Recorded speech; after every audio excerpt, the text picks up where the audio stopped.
That's right. If I'm not mistaken, you're also among those who wish to cut down the thorns and pursue the truth. No? And by the looks of it, you're not from Fontaine. Well, you're right on the more about that one, but who are you? Have you never heard of the Spina di Rosula? From mediating disputes and providing protection to solving conundrums, you name it, Spina di Rosula does it. And I, Navia, have the honor of being its renowned president. Though those who play by our rules call me boss. I'm Silver, her attendant. Pleased to meet you. And I'm Melus. Demoiselle's various daily needs and affairs are under my purview. Huh? Boss? Demoiselle? What gives with the names? Well, I am the second-generation president. Melus and the others are still used to my previous title. My apologies, Demoiselle. Should you prefer, boss, I will endeavor to use that instead. No need. You don't have to call me boss. Just Navia is fine. Okay, if you say so. Not that we're members of Spina di Rosula anyway. All merely trifling details. Never mind. Now, back to the situation at hand. That's right. I've always kept an eye on the serial disappearance cases. My interest stems from a matter back from my father's time. Judging from the look of things, I find Linny an unlikely mastermind. Really? We think so too! That's why we're looking for clues now. But how did you come to that conclusion? Intuition, naturally. My unparalleled intuition. Farina sure was quick to point the finger at Linny without any decisive evidence whatsoever, wasn't she? But that's not uncommon for her. If you remember, the Justice had to interrupt her and ask if she was pressing charges just to keep her from getting carried away. Anyway, a trial begins the moment someone levels charges. And, of course, there was no way Farina was going to back down in that situation. Sounds more like you just don't trust the Hydro Archon. Well, what's your opinion? I must admit that she can be interesting at times, but liking her doesn't mean that I'll blindly agree with her. All right, I've answered your question. Now, it's time you answer mine. Wait a minute, did that answer count? Well, I say it does. But don't worry, you won't hear any pointless questions from me. In your opinion, do you think it's right to treat a trial like it's an opera? Well? And why would that be?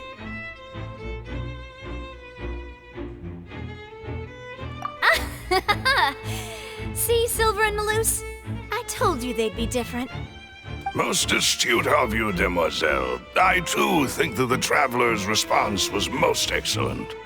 No matter how wonderful the script or how fervent the audience's expectations may be, the trials that go on stage here must be based in fact. And if that can be done, boss, then... All right, that's quite enough, Melus. Anyway, I like your answer. You passed with flying colors. Now, I need to make some preparations, following which our joint investigation shall commence. You two shall be my assistants. Wait! Since when did we become assistants? Huh? Oh, well, I can be the assistant, sure. Or your companion, if you like. I'm really not that fussy. That's more like it.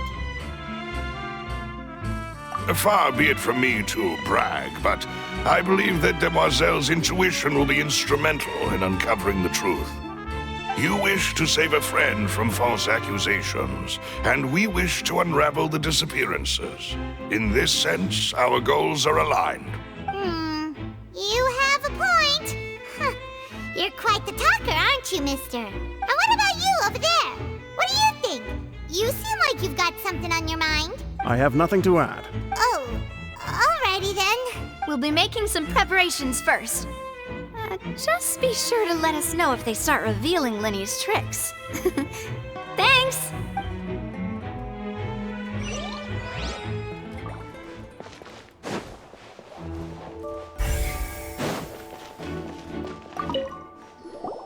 Sorry, but no one can freely enter or exit the Opera House at the moment. If you wish to leave, you must register your identity with us first. No, we're not leaving.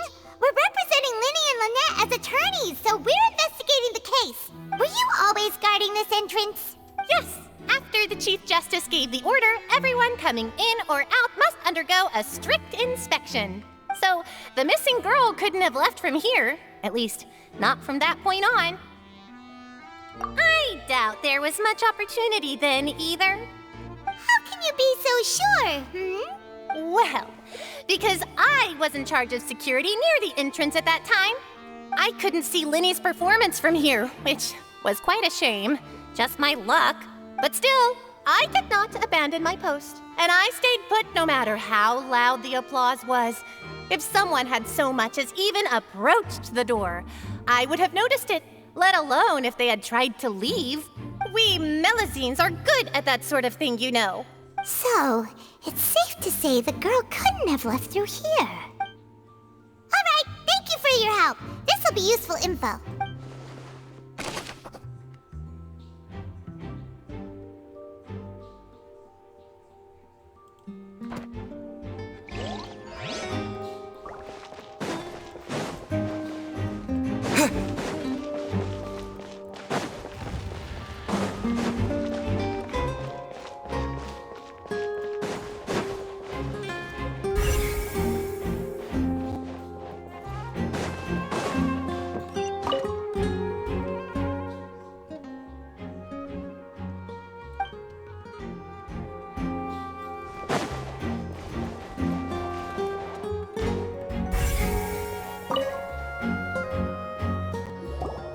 I see that you're investigating the area.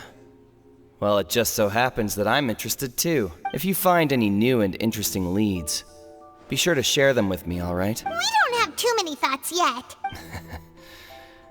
Then why don't I tell you my hypothesis first? The way I see it. And I'll start it with that loud thud. The thud? Oh, you mean the sound that happened during the countdown? Yes, exactly. It wasn't terribly loud, but I suspect that most people heard it. It's just that everyone was awaiting the results of Linny's trick with bated breath, so no one paid it much mind. But now that the incident has happened, the thud has become an important clue. That makes sense. So, what do you make of it? I'm of the opinion that it may have been the sound of Linny's accomplice. Lynette, perhaps. Jumping atop the water tank or something like that. And when the pyrotechnics went off, she cut the rope, sending the water tank crashing down. Wait, wasn't the noise we heard too loud for that? Perhaps the balance wasn't right, leading to a particularly rough landing. Oh, that's true. I suppose I must reconsider. That does remind Paimon, though. What was with that sound?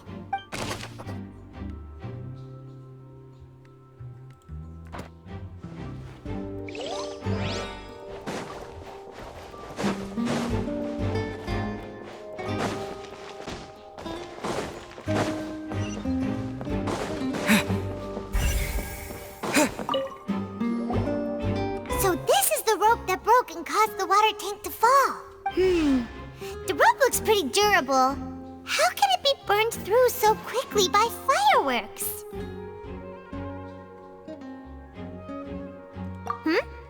Why are you suddenly so serious, Traveler?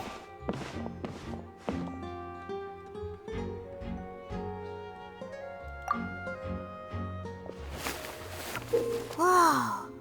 Look! This bit is made from different material! Most of it was burned away, but there's still a little bit of it left. Huh. So if a rope meant to hold something was made with that kind of material in it, then that means... Wait! Paimon should write all this down! Let's take notes!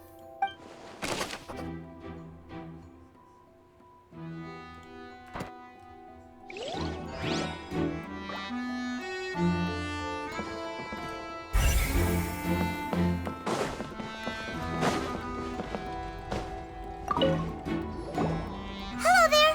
What are you investigating?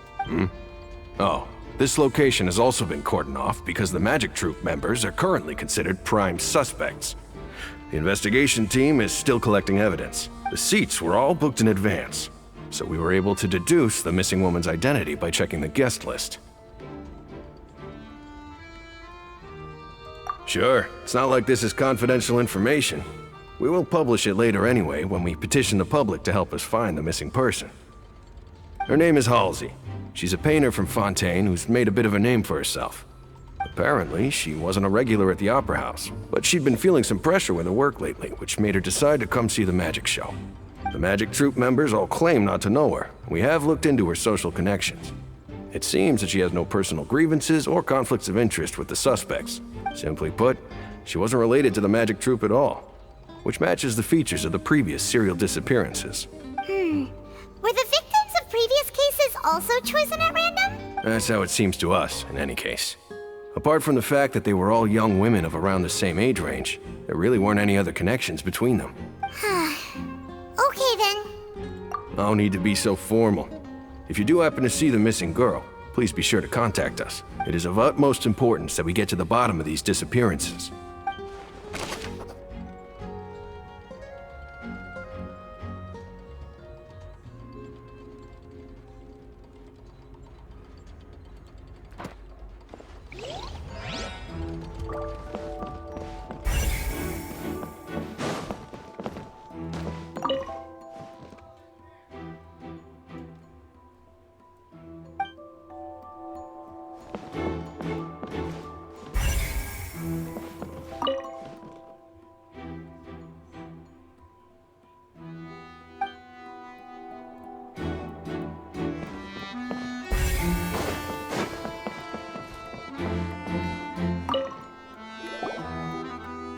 The investigation team has some new findings.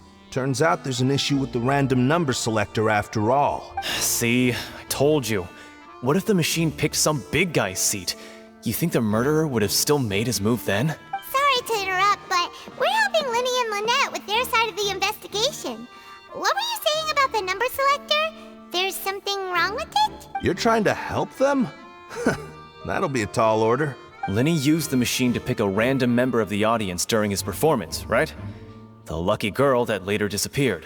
Well, we thought there might be a serious problem with the machine, so we had it taken away for further inspection. It turns out that the seat number it picked wasn't random at all. The machine picks that same number every time. I'm sure you already know that you have to make a reservation in advance to get a seat, regardless of whether it's a trial or some performance. In other words, Linny knew who would be sitting where from the very beginning. That much checks out. Linny reserved our seats for us too. Bet you see why I was saying it'd be tough to make a case for Linny. Even though it's bad for Linny's case, Paimon had better write it down.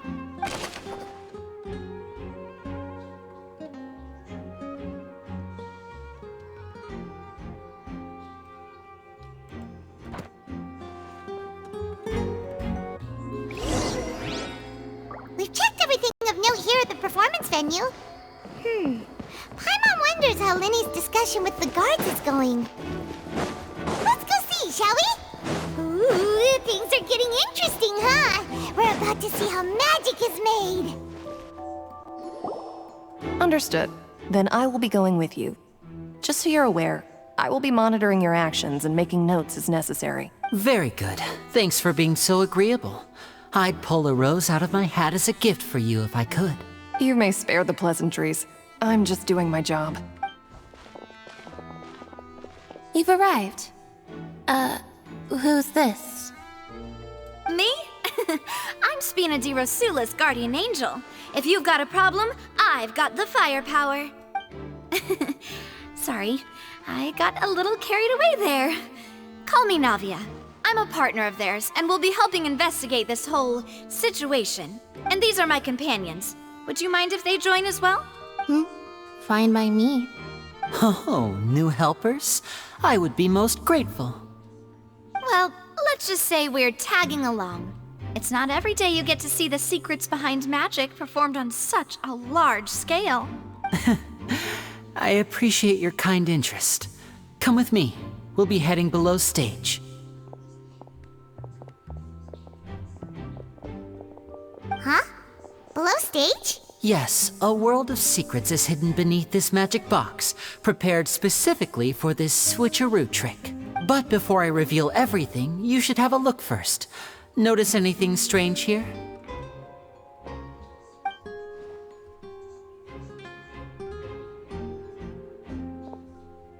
I'm not trying to be dramatic. Remembering the details of a trick will help you understand the methods used to perform it more easily. Huh. Weren't there balloons and other decorations here? Where did all that go? Ah, good eye. That said, you're still far from discovering the answer. The back? You mean the inside of the door? What's different about it? Paimon didn't notice anything. Very good indeed. I thought you might not be able to catch that, given that you were sitting in the first row. The back of this door was patterned. Those patterns are now gone, replaced by a smooth wooden board. So, if you put 2 and 2 together, what do you get? Exactly. All right, let's go. I'll tell you how it works as we head down.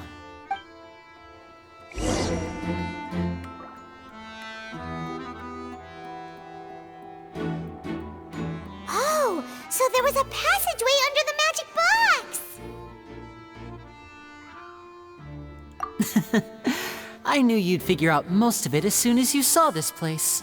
The 2 magic boxes are positioned right above the 2 entrances of the tunnel. See this flatbed trolley? The box with the lucky audience member in it would be shuttled over to the other side using the trolley. This trolley can raise and lower and even rotate, ensuring that the box will face in the right direction. I see. So that's the purpose of the box inside another box. Precisely. The inner box would descend after the audience member was put inside and be moved along the trolley, all while the outer box would remain on stage as if nothing had ever changed.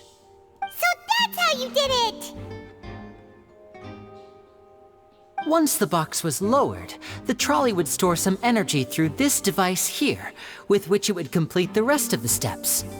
The audience member would only be able to feel some slight movements in the dark, and by the time she walked out, she would already be back on stage. Right!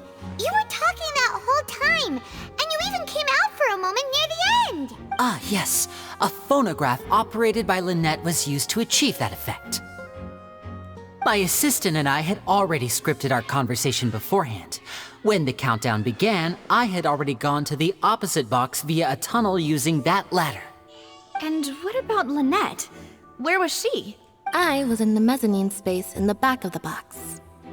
Oh, interesting! That's how we were able to coordinate Linny's lines with the assistant. And, by the way, I was the one who walked out of the box at the end. I mean, we are twins. All it takes is a change of clothes and no one can tell who's who. And that's my favorite part of this trick. Only Lynette and I can perform it. So that's how it all worked! Wow, every detail you revealed was more amazing than the last! Lynette would briefly walk out of the box and then go back in, jumping into the tunnel and escaping before the box on the trolley could finish ascending. And then I walk out of the other box in the audience area, and the trick would be complete. The operative word here being would. But as you saw, Cal was in the box, not our audience member. She, on the other hand, mysteriously vanished. We really don't know how that happened. If not for that interlude, this would have been an astonishing trick. I probably never would have figured out how you pulled it off. And yet, to think that someone was able to use this magic trick to commit a crime. Could we have a look around? I think we can come up with some more leads. This is the scene of the crime, so Linny and Lynette are not permitted to stay here. I'll escort them back up. Yes, of course. No need to be so strict now. I won't disappear into thin air, you know. Thanks, everyone. We're counting on you.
like a hook tied to the end of a rope.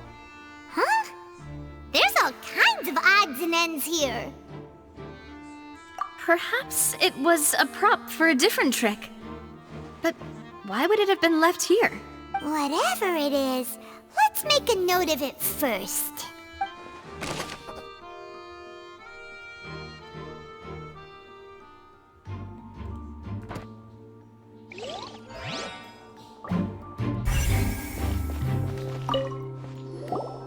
The floor is wet. Please be careful not to slip. Speaking of which, why would there be water here? Oh, Paimon knows! It's one of those tricks where you pour water into a jug and then flip the jug over only for the water to disappear? And here's a broken vase. Huh. Did the trolley knock it down while moving? That can't be. The trolley moves along tracks from start to finish. It couldn't have hit the vase at this distance. Let's note this down too and think about it later.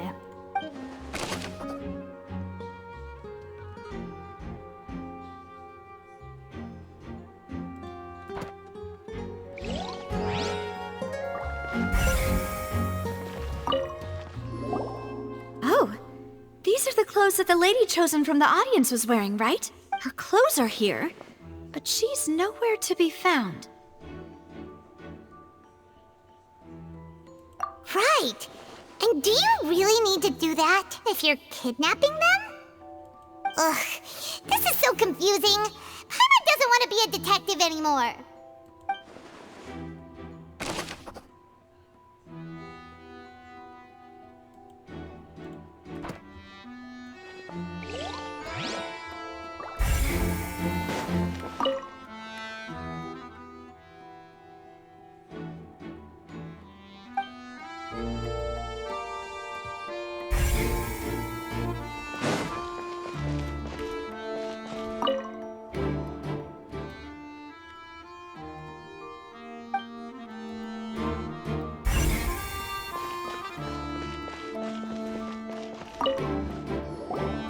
What is this place?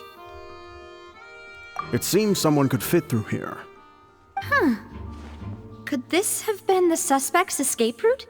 Alone, perhaps.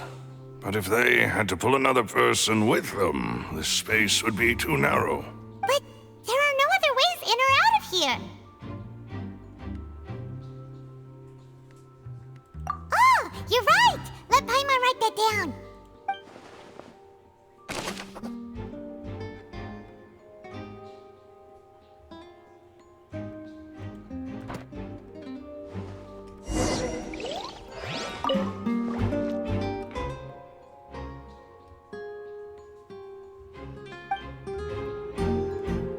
Seems we're just about done investigating down here. Yes, let's head back up.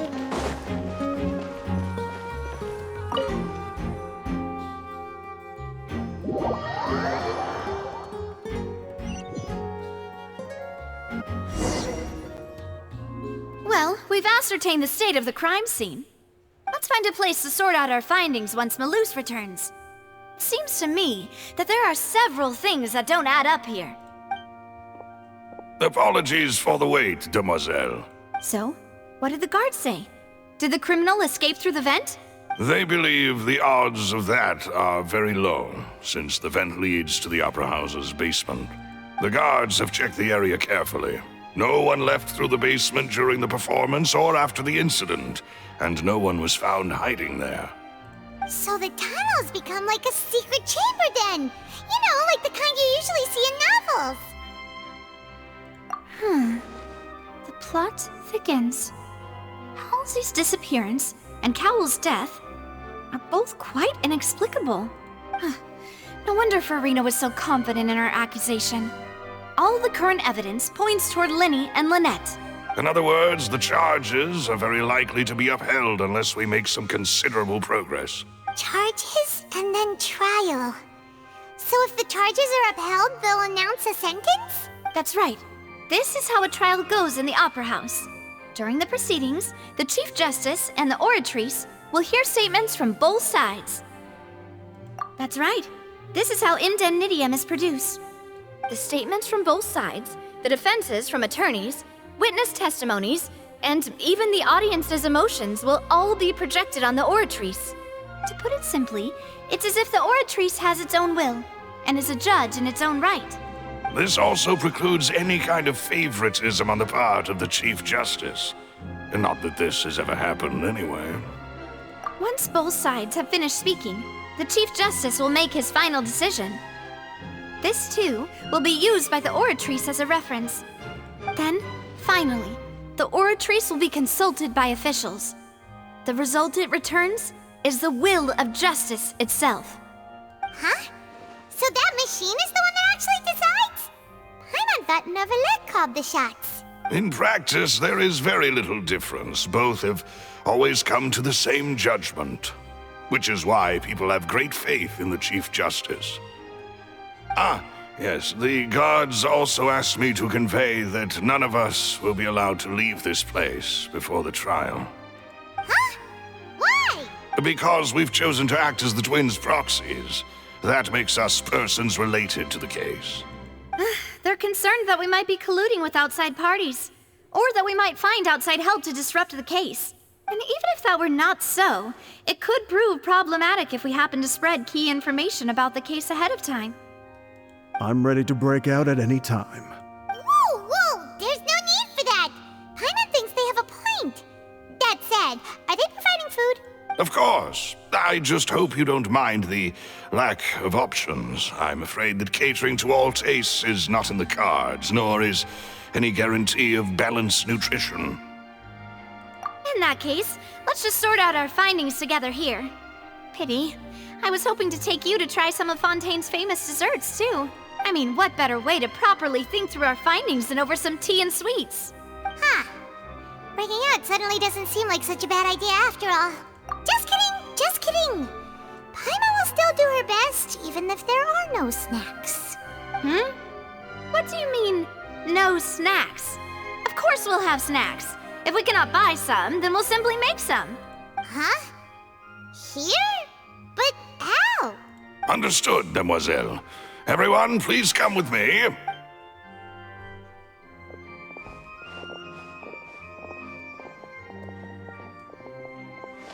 Wait, you're carrying a portable stove with you? Yes, I must be prepared to meet the Demoiselle's baking needs whenever the fancy strikes her. I have eggs, sugar, and almonds at the ready. Good work, you two. Then I'll get to it.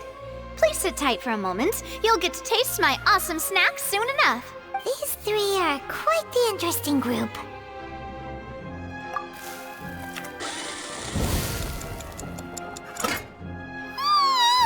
And Paimon thought it smelled good while it was still in the oven! Oh, it's even better now. Paimon can't stop drooling. From the way you had these two guys carrying all that stuff around, Paimon thought you'd have them do more during the baking process. But you ended up doing the entire thing by yourself! Beating the egg whites, grinding almonds, everything! I was applauding. And I was giving encouraging smiles. Paimon was just thinking, aren't you worried about getting your fancy dress dirty beating egg whites and baking like this? Well, I don't think it's carved in stone anywhere that fancy ladies can only read books, sip tea, ride horses, and play the piano. I just really enjoy making snacks. Don't underestimate beating egg whites, by the way. It's a real arm workout. You also need to beat them to just the right consistency, or your macarons will crack. Anyway, give these a try, fresh out of the oven. There's 3 for each of us. Only 3? Well, eating too many sweet treats might send all that sugar to your head.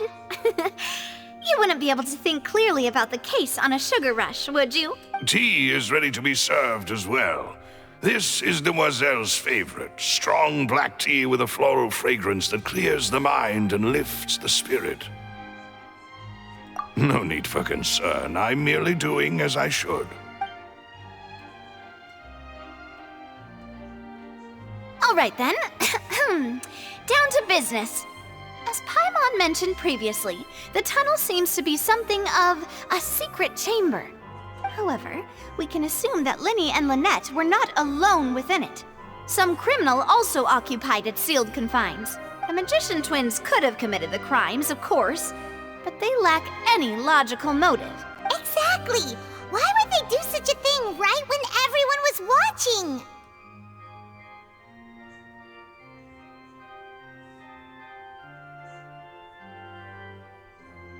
The flower vase and the thud we heard during the performance could indicate some altercation between Halsey and the criminal in the tunnel, resulting in the shattering of the vase, the discarding of her clothes, and her abduction. Perhaps the criminal thought that since she was chosen from the crowd, she would be too easy to identify if she was still wearing the same clothes. Paimon thinks that makes sense, but the real trouble is... True. None of the clues we found thus far support the existence of this third person. But the only people left to consider are both technically victims, whether it's the missing girl, Halsey, or poor Cowl. Huh. Could Halsey have secretly made modifications to the magic props in order to murder Cowl before making her escape? That's right. And even if she had tampered with the setup, she would need to understand the entire trick to pull it off. Nor does she have any motive. The guards said that she has never had any dealings with the Magic Troop's members. Were we not thorough enough in our search? From the sound of things, this is turning into an impossible case. Your macarons are amazing though, Navia. They smell great! They're nice and crisp and super sweet! They are my specialty after all. And I see you've already had 5 of them. What? 5? Oh, that can't be right. Paimon only counted 3, honest! Please don't worry about it. At my age, a few less sweets might actually be a good thing. No. Being greedy is one thing, but Paimon knows how to count. Besides, Paimon knows that if she ate too many, then others wouldn't have enough.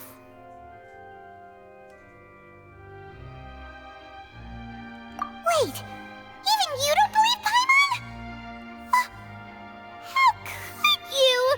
If Paimon ate those 2 extra macarons, then may they turn into stone in her stomach! All right, we get it. Well, I suppose one of us might have gotten too engrossed in our chat and eaten them by mistake. No big deal. Maloose, set up the stove again if you would. Huh? What are you doing? Making sure everyone gets 3 macarons, of course. Exactly. We don't want to trouble you. As you wish, demoiselle. And I have the egg, sugar, and almonds. Well, this really is your hobby, huh?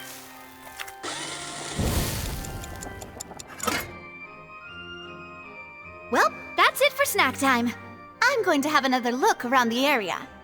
I don't know what we're looking for yet, but we've still got some time.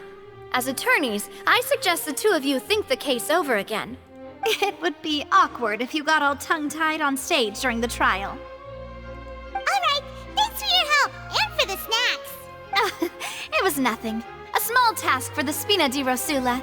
Silver, Maloose, it's time to go. I'll be back if I find anything new.